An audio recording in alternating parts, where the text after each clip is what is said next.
Ce programme vous est présenté par les pneus. Happy New Year!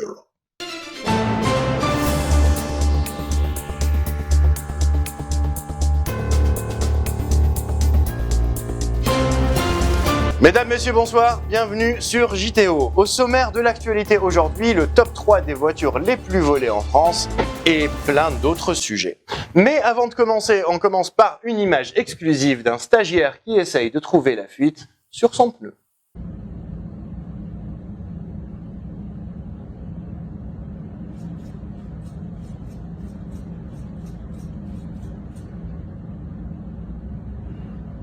Renversant.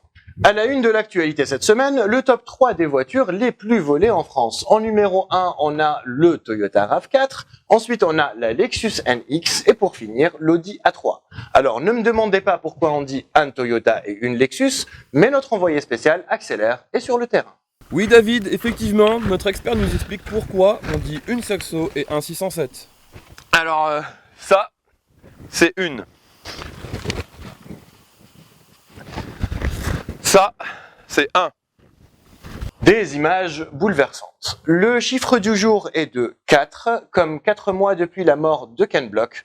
Ken Block, donc, c'est un pilote de rallye, créateur du Gymkhana, qui a trouvé la mort dans un motoneige. Donc nous avons un message pour tous les pilotes talentueux encore en activité, évitez la neige. Cette année, nous fêtons les 40 ans de la 205. Qui n'a pas connu la 205? Aujourd'hui, notre historien Jean Alési est avec nous pour plus de précision. Bonjour Jean. Bonjour David. Alors dites-nous, quels sont les chiffres clés du succès de cette voiture? Eh bien c'est 2, 0 et 5. Merci beaucoup Jean. Improvisation. On n'a pas de chute pour cette vanne en fait.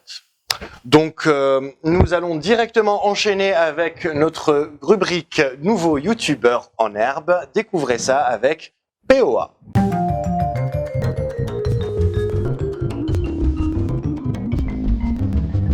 Mes chers petits aristocrates, jeudi, 17h, n'oubliez pas de vous abonner à la chaîne JTO.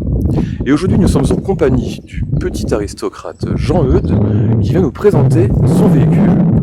Alors Jean-Eudes, du coup vous vouliez nous montrer un petit détail aristocratique particulier? Oui, c'est pour ça que je vous ai appelé. Donc regardez ça, c'est magique, c'est le futur. On a un petit bouton et ça me fait ma journée parce qu'on peut ajuster le siège directement. Et donc vous avez une option siège électrique.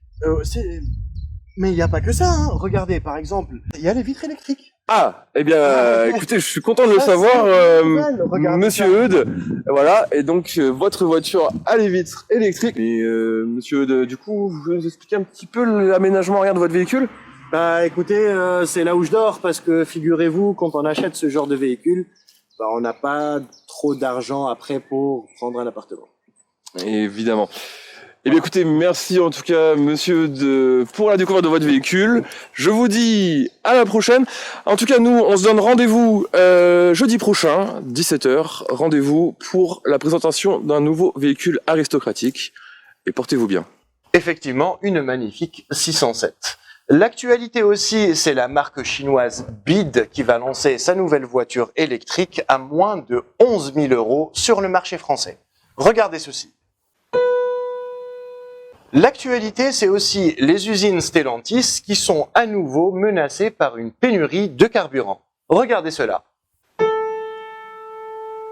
Sport mécanique maintenant, Lamborghini lance sa nouvelle voiture 100% électrique. Une aberration pour les puristes, regardez ce sol. Demain, nous fêterons la 500 chevaux et par la même occasion le 4424e jour depuis le lancement du Chrysler Petit Cruiser. Et pour terminer cette édition, le dicton du jour, il n'y a que les imbéciles qui ne changent pas d'Audi. Merci à tous d'avoir regardé cette émission et à la semaine prochaine.